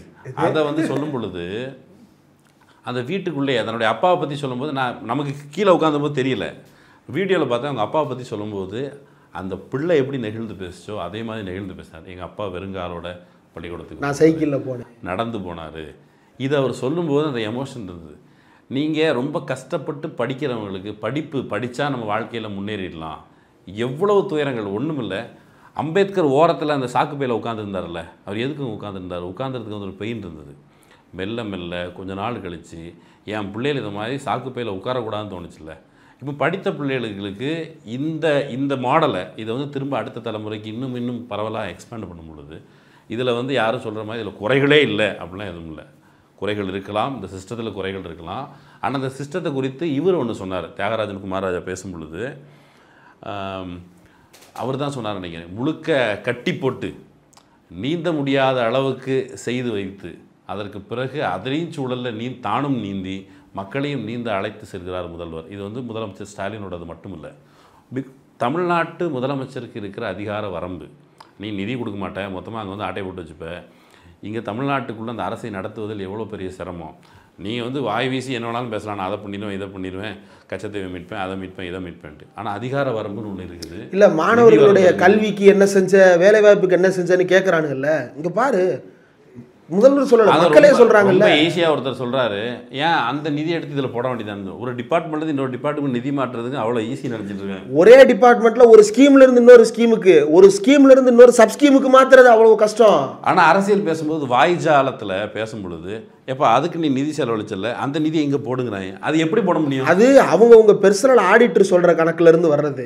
அவங்க ஆடிட்ல ஏதாவது ப்ராப்ளம் ஆச்சு அப்படின்னா, சார் இதை சேவிங்ஸ்ல கணக்காட்டுங்க, இதை வந்து அந்த இதில் கணக்காட்டுங்க, இதை லோன்ல கணக்காட்டுங்க, இதை சம்பளம் கொடுத்துட்டேன்னு கணக்காட்டுங்க. எவ்வளோ கொச்சையா புரிஞ்சு வச்சிருக்காங்க. அவன் பெர்சனலா பண்ற மோசடிகளை பூரா அரசாங்கமாவே பண்ணிட முடியும்னு நினைச்சிட்டு இருக்கிறாங்க போல. இது அப்படி கணக்காட்டலாம், இப்படி கணக்காட்டலாம்னா அப்படி அல்ல. இன்னொன்று, இந்த எல்லோருக்கும் எல்லாம் அப்படின்றதுல அந்த மேடையில் இன்னொன்று ரொம்ப பெர்சனலாக இந்த அரசு எந்த அளவுக்கு வந்து மக்களோட, அது குறிப்பாக டெப்டி சிஎம் வந்து எந்த அளவுக்கு உணர்வு ரீதியாக மக்களோட கனெக்ட் ஆகிருக்காருன்றதுக்கு அந்த பாரா ஒலிம்பிக்ஸ் வீரர் ஒருத்தர் மனோஜ் இன்னும் ஏதோ ஒரு மனோஜ், அவர் என்ன மனோஜ் தான், மதுரை சைடு இல்லை, ஃபுல் நேம் ஏதோ இன்னொரு டபுள் நேமாக வந்தது, மனோஜ் அவர் பேர் வச்சுக்கலாம்.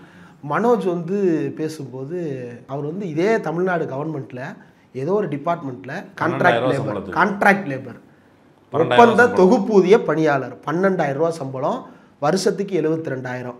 அதாவது இந்திய அரசு வறுமை கோடுன்னு ஒரு லெவல் வச்சுருக்கும்ல, அந்த வறுமை கோட்டில் வாழ்ந்து கொண்டிருக்கக்கூடிய ஒரு மனிதர். ஆனால் அவர் வந்து ஸ்போர்ட்ஸ் வீரர், மாற்றுத்திறனாளி. அவர் வந்து அந்த மாற்றுத்திறனாளியாக இருந்தாலும் அந்த ஸ்போர்ட்ஸில் இருக்கக்கூடிய ஆர்வம், ஸ்போர்ட்ஸில் இருக்கக்கூடிய ஈடுபாடு, பேரா ஒலிம்பிக்ஸ் வரைக்கும் போய் கிட்டத்தட்ட 15 வருடங்களாக தொடர்ந்து சாதனைகள் நிகழ்த்துறார். 15 வருஷமாக சாதனை நிகழ்த்துற ஒருத்தர் இந்த அரசை ஏன் புகழுகிறேன் அப்படின்றதுக்கு ஒன்று சொல்கிறாரு. அவர் இன்னொன்று பெர்சனலாக ஒன்று சொல்கிறாரு, கல்யாணம் பண்ணுறது எங்களுக்கு அவ்வளவு சாதாரண காரியம் அல்ல, நாங்கள் உயரம் கம்மியாக இருக்கோம்னு சொல்லிட்டு பொண்ணு கொடுக்க மாட்டாங்க. ஆனால் அதை எப்படி இந்த அரசு உடைச்சது அப்படின்னா, நான் வந்து சாதனை பண்ணதற்கு பிறகு எனக்கு வந்து ஒரு போஸ்டிங் கொடுக்குறாங்க, தமிழ்நாடு டிஎன்பிஎல்ல ஒரு போஸ்டிங் கொடுக்குறதுக்கு முன்னால் தமிழ்நாடு அரசு சார்பாக அவருக்கு கிடைச்ச தொகையே 40 லட்சம், அந்த ஹை இன்சென்டிவ்ஸ்ன்னு சொல்கிறாரு, 48 லட்சம். அது கிடைச்சதுமே பொண்ணு கிடைச்சிருச்சு. நீங்கள் 48 லட்சத்தை மதுரையில் வச்சு யோசிச்சு பாருங்க. மதுரையில் மேலூரில் ஒரு வீட்டில் இந்த பையன் கண்டிப்பாக அவர் ஊருக்குள்ள பயங்கரமான கேலிக்கும் கிண்டலுக்கும் புறக்கணிப்புக்கும் ஆளாகி இருப்பார்.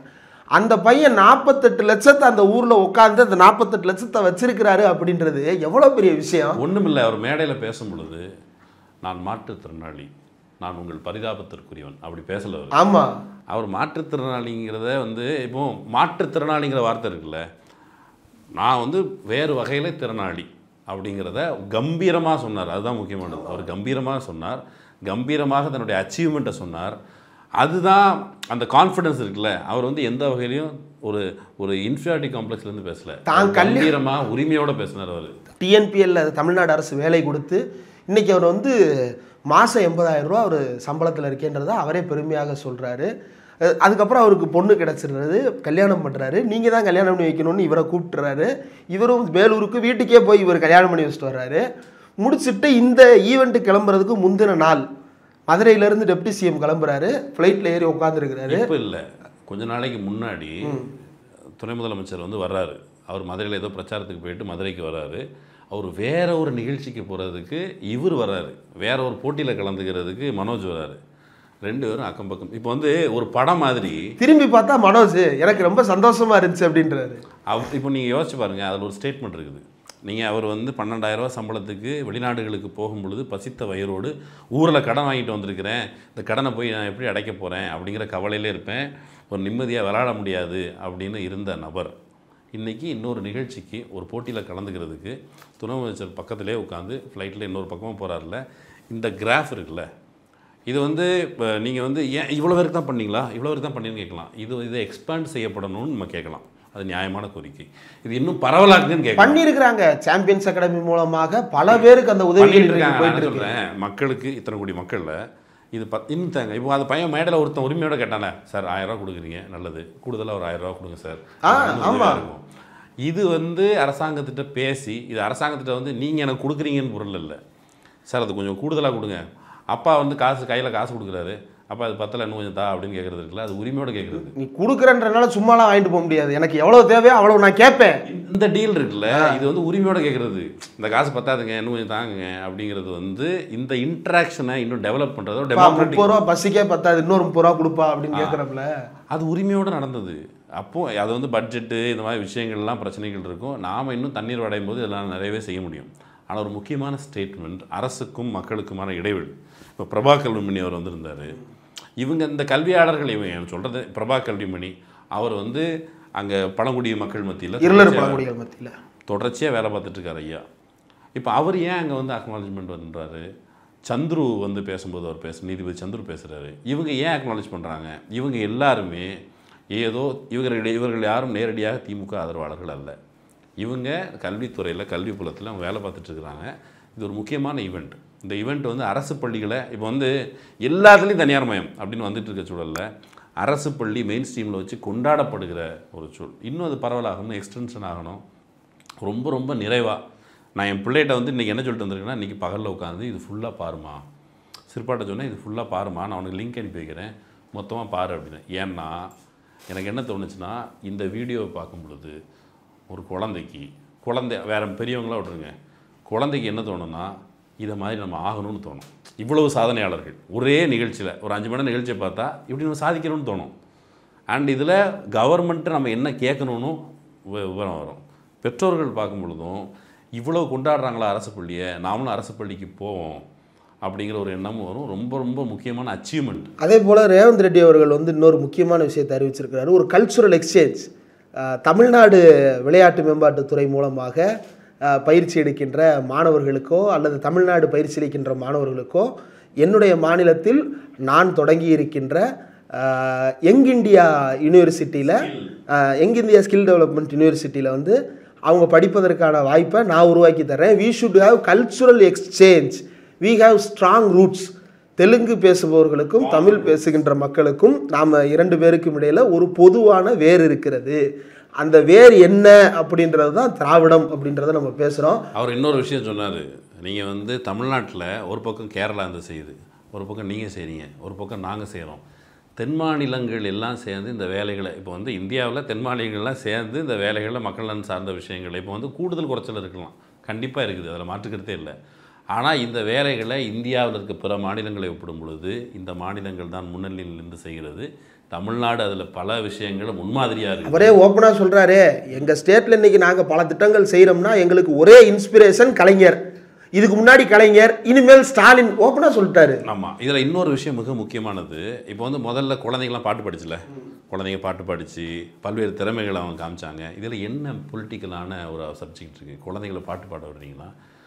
பிஜேபி, அது குறிப்பாக ஆர்எஸ்எஸ் சாதாரண மக்கள்கிட்ட போயிட்டு வாங்க கம்பு சுற்றலாம், அப்புறம் வந்து டவுசர் போட்டு ஓடுவாங்க குறுக்க மறுக்கா, அதெல்லாம் வந்து பயிற்சி, சிலம்பு சுற்றலாம், இதெல்லாம் பண்ணுவேன், அடியில் விட்டு கடாவுவாங்க, இப்படி பண்ணிகிட்டு இருக்காங்கல்ல, கம்பு வச்சு விளாண்டுட்டு இருப்பாங்க. இந்த விளையாட்டுக்கு மாறாக இந்த குழந்தைங்க அவனுடைய கலை ஆர்வத்தை, வேறு விளையாட்டு திறனை இந்த பக்கம் கொண்டு போகும் பொழுது ஆட்டோமேட்டிக்காக ஷாக்காக போகிற இது வந்து பரவலாச்சுன்னு வச்சுப்போமே. விளையாட்டுத்துறை சார்ந்து நீ விளையாட்டுத்துறையில் போய் இப்போ சேர்ந்த அப்படின்னா உனக்கு இவ்வளோ அப்வர்டு மொபிலிட்டி இருக்குது அப்படின்னு தெரிஞ்சால் ஷாக்காக்கு போகிறது ஒப்பீட்டளவில் குறையும். கலை பண்பாட்டு தளத்தில் குழந்தைகளை வந்து குறிப்பாக கலை ஆர்வத்தை அதை ஊக்கப்படுத்தும் பொழுது அந்த பக்கம் அவன் வந்து என்ன பண்ணுறான், அவன் விளக்கு பூஜை நடத்துகிறான், கண்ட கண்ட விஷயத்தில் மக்களை திரட்டுறதுக்கான வேலையை செய்கிறான்ல. அரசு இந்த வேலையை நிர்வாகத்திலிருந்து செய்கிறது, அறிவு விளக்கு பூஜை நடத்துகிறது. இது வந்து ஆட்டோமேட்டிக்காக குழந்தைகளை எங்கே அனுப்பி வைப்பாங்க? இப்போ ஆர்எஸ்எஸ் சாக்காக்கு அனுப்புகிறதா இங்கே அனுப்புகிறதானா ஆட்டோமேட்டிக்காக சேஃபான இடம்னு சொல்லி மக்கள் அரசு பக்கம் தான் அனுப்பி வைப்பாங்க. இந்த வகையிலையும் கூட ஆர்எஸ்எஸ்க்கு எதிரான ஒரு வேலை தான் அது. ஆமாம், நிச்சயமாக அடிமட்ட அளவில் தமிழ்நாடு அரசு மிக தீவிரமான ஒரு முனைப்போட, எப்பயுமே டிஎம்கே பீரியடில் பள்ளிக்கல்வித்துறை ரொம்ப வைப்ரண்ட்டாக இருக்கும். நல்லா ஞாபகம் இருக்குது எனக்கெலாம், அந்த சமச்சீர் கல்வி திட்டம் வந்த காலகட்டத்தில், அதுக்கு முன்னாடி ஸ்கூல் எஜுகேஷன் டிபார்ட்மெண்ட்டில் வந்து எப்போ பார்த்தாலும் ஃபங்க்ஷன், ஏதாவது ஒரு ஃபங்க்ஷன் நடந்துக்கிட்டே இருக்கும், ஏதாவது ஒரு ஃபங்க்ஷன் நடந்துக்கிட்டு இருக்கும். மின்சாரத்துறை வார விழா, வனவிலங்கு வார விழா, போக்குவரத்து வார விழா, கலை இலக்கிய திருவிழா, முப்பெரும் விழா, திமுக சார்பா, அப்படி போட்டியாக நடந்துக்கிட்டே இருக்கும். ஆன் டியூட்டியில் போய்கிட்டே இருப்பாங்க. நம்மளாம் எப்படா இப்படி போகிறோம் அப்படின்னு. அதுக்கப்புறம் ஜெயலலிதா பீரியடில் கூட அது கன்னியூஸ், தமிழ் வளர்ச்சித்துறை அதெல்லாம் போய் கலை இலக்கிய விழா போட்டிகள் எல்லாம் நடந்துகிட்டு இருக்கும். எடப்பாடி பீரியடில் டோட்டலாக கட்டு. ஏன் அப்படின்னா, இவங்களை இங்கே கூப்பிட்டுட்டோம்னா சாகாக்கு போக ஆள் இருக்க மாட்டாங்க. அப்போ சாகாக்கு அனுப்புறது தான் அவருடைய பிரதான நோக்கம். எடப்பாடி பீரியடில் அப்படி தான் நடந்துகிட்டு இருந்துச்சு. அதுக்கப்புறம் இப்போ தான் மீண்டும் பள்ளிக்கல்வித்துறை தன்னுடைய வைப்ரண்ட் ஃபார்மில் இயங்க தொடங்கி இருக்கிறது. அமைச்சர் அன்பில் மகேஷ் பொய்யாமொழி அவர்கள், அதே போல் உயர்கல்வித்துறை அமைச்சர் கோவி செழியன் அவர்கள், சமூக நல மேம்பாட்டுத்துறை அமைச்சர் கீதா ஜீவன் அவர்கள், தமிழ்நாடு முதலமைச்சர் மு.க. ஸ்டாலின் அவர்கள் இந்த திட்டங்களை எல்லாம் சிறப்பு திட்ட அமலாக்கத்துறை மூலமாக அந்த துறைக்கு தலைமையேற்று இருக்கக்கூடிய தமிழ்நாடு துணை முதலமைச்சர் உதயநிதி ஸ்டாலின் அவர்கள், இப்படி வந்து ஒரு இன்டர் டிபார்ட்மெண்டல், இன்டர் மினிஸ்டீரியல், ஆமாம், அப்புறம் சுதன் ஐஏஎஸ் நேற்று அந்த நிகழ்ச்சியை வந்து டெடிகேட்டடாக அவங்க பண்ணுற அந்த வேலைகள் இருக்குல்ல. இப்போ அந்த அதிகாரிகள்கிட்டே ஒரு ஸ்பெஷல் கேர் இருக்கிறத நான் பார்த்துருக்கேன். ஸ்பெஷல் கேர்னால் அவங்க பேசும் பொழுது நம்ம குழந்தைங்கன்னு பேசுவாங்க அதிகாரிகள். அப்படியான அக்கறை கொண்ட இந்த வேல்யூ சிஸ்டம். அந்த நான் முதல்வன் ஸ்கீம் டைரக்டரு, நான் என்ன நினச்சேன், அவங்க டைரக்டருன்ட்டாங்க. எனக்கு முதல்ல அவங்க மிஷன் டைரக்டர்னு தெரியல. நான் யாரோ டைரக்டர் போல, அல்லது அந்த திட்டத்தை பற்றி பேச ஏதோ படம் அவங்க பேசிகிட்டே இருந்தாங்க, அடுக்கிக்கிட்டே போகிறாங்க. இது மட்டுமா இன்னொன்று, இது மட்டுமா இன்னொன்று, இது மட்டுமா இன்னொன்று. அது டிடி பிடிச்சிருச்சு, இது மட்டுமா இது மட்டுமான்னு எவ்வளோ பேசிகிட்டே இருந்தாங்க. அதில் நம்ம புரிஞ்சுக்க வேண்டியது அவங்களுடைய கனெக்ட். நம்ம என்ன சொல்கிறோம், பியூரோக்ரசி என்றைக்குமே இங்கே இருக்கக்கூடிய சாமானியர்களுக்கு எதிரானது, அல்லது சாமானியர் அல்லாதாருக்கு மட்டுமானவர்கள் தான் இந்த பியூரோக்ரசியை உருவாக்கினார்கள் அப்படின்றது தான் நம்ம கருத்து. அதெல்லாம் மாற்றுக்கருத்தே இல்லை. ஆனால் அதுக்கு உள்ள இந்த திராவிட மாடல் அரசு ஏற்படுத்தி இருக்கக்கூடிய மாற்றங்கள் இருக்குல்ல, அது ரொம்ப முக்கியமானது. இது இந்த புள்ளி மட்டும் நம்ம பேசணும்னு நினைக்கிறேன். இப்போ வந்து நாம் மக்கள் வந்து தேர்ந்தெடுக்கிறது வந்து எம்எல்ஏக்களை தேர்ந்தெடுக்கிறோம், எம்பிக்களை தேர்ந்தெடுக்கிறோம், அப்புறம் இவங்கெல்லாம் சேர்ந்து முதலமைச்சரை பிரதமரை தேர்ந்தெடுக்கிறாங்க. ஆனால் இது வந்து ஸ்டேட் அப்பாரட்டஸ் கூட நாம் தேர்ந்தெடுக்கிற எம்எல்ஏக்கள் மல்லுக்கட்டை தான் வேணும், மினிஸ்ட்ரி மல்லுக்கட்டை தான் வேணும். அதிகார வர்க்கம் ஏற்கனவே நிறுவப்பட்டிருக்கிற அதிகாரத்தோடு நடத்துகிற உரையாடலின் வழி கீழே மக்கள்கிட்ட ஒரு நல்ல எழுச்சி இருக்குது, சரியான வகையில் அரசியல் புரிதலோடு ஒரு கோரிக்கைகள் இருக்குதுன்னு சொன்னால், என் மக்கள் இதை கேட்குறான், அதிகார வர்க்கமே செஞ்சு கொடு அப்படிங்கிற ஒரு ஃபோர்ஸ் பண்ணுறது இருக்குல்ல, அதுக்கு பல்வேறு ஒரு நீண்ட கால நோக்கம் இருக்குது. அரசியல் அப்பாரட்டஸ் வந்து அவ்வளோ ஈஸியாக வளைஞ்சு கொடுக்காது. இந்த புரிதலோடு தான் இதை செய்யும் பொழுது இன்னும் நாம் இதுக்கு ஆதரவு பெறுகணும்னா, தேர்ந்தெடுக்கப்பட்ட அரசாங்கம் திறனோடு செயல்படுவதற்கு கீழிருந்து ப்ராப்பரான அரசியல் உரையாடல்களும் அரசியல் அழுத்தங்களும் வந்தாலுடைய அதிகார வர்க்கம் அவ்வளோ சீக்கிரம் செஞ்சு கொடுக்காது. அப்படி அந்த மெட்டீரியலில் இப்போ நம்ம ஆட்கள் என்ன பண்ணியிருக்காங்க, மெல்ல மெல்ல நம்ம ஆட்கள் கலெக்டர் ஆகிருக்கிறாங்க. நம்ம ஆட்கள்னு சொல்லி பிற்படுத்தப்பட்ட பட்டியல் சாதி மக்கள், பின்தங்கிய மக்கள், இவங்க போயிருக்கும் பொழுது அவனுக்கு தான் மக்களோட வழி தெரியுது. அவன் கஷ்டப்பட்டு தான் வந்திருக்கிறான். ஒன்றும் இல்லை, சக்தி திருமகன் எடுத்துங்க. அதில் விஜய் ஆண்டனி ஒரு கிரைசிஸில் மாட்டிக்குவாப்பில் ஹெல்ப் பண்ணுறதுக்கு ஒரு 5 மாநிலத்தை சேர்ந்த கலெக்டராக ஐபிஎஸ்ஸாக இருக்கிற 5 பேர் வந்து ரகசியமாக வந்து சந்திப்பாங்கல்ல. நாளைக்கு தமிழ்நாட்டுக்கு ஒன்று அப்படின்னா இந்தியா முழுக்க இந்த நான் முதல்வன் திட்டத்தால் பயனடைந்து யூபிஎஸ்சி தேர்வில் ஐஏஎஸ்ஸாக, ஐஆர்எஸ்ஸாக, ஐஎஃப்எஸ்ஸாக, ஐபிஎஸ்ஸாக, ஐஎஃப்ஓஎஸ்ஸாக தேர்வாகின்ற அதிகாரிகள் எங்களுடைய பிரதிநிதிகளாக இந்தியா முழுக்க இருப்பாங்கன்றது இருக்குல்ல, அது ரொம்ப ஒரு முக்கியமான ஒரு மாற்றம். ஒரு குறிப்பிட்ட தருணத்தை முதலமைச்சர் ரொம்ப ரசித்தார்.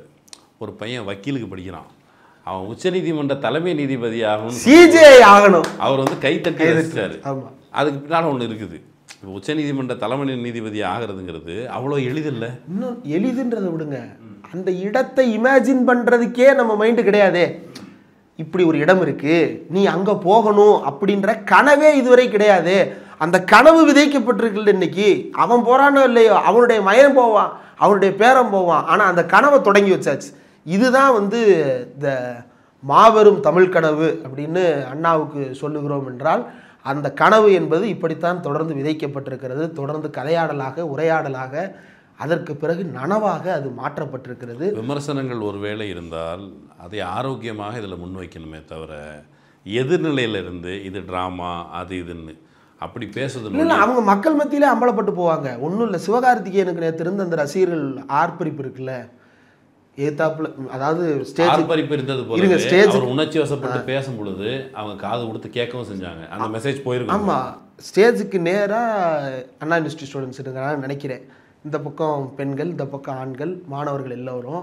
சிவகார்த்திகேயன் வரும்போதெல்லாம் சவுண்டு, சிவகார்த்திகேயன் வரும்போதெல்லாம் சவுண்டு விடுறாங்கன்றது ரசிக மனநிலை தான், மாற்று கருத்து இல்லை. ஆனால் சிவகார்த்திகேயன் பேசும்போது விஷயத்தை உள்வாங்கி ரியாக்ட் பண்ணாங்க. இது ரசிக கூட்டம் அல்ல. ஆஹாஹா ஆஹாஹா ஆஹாஹான்னு கீழே நின்று கத்திக்கிட்டு இருக்கிற ஆஹா ஓஹோ கூட்டம் இது அல்ல.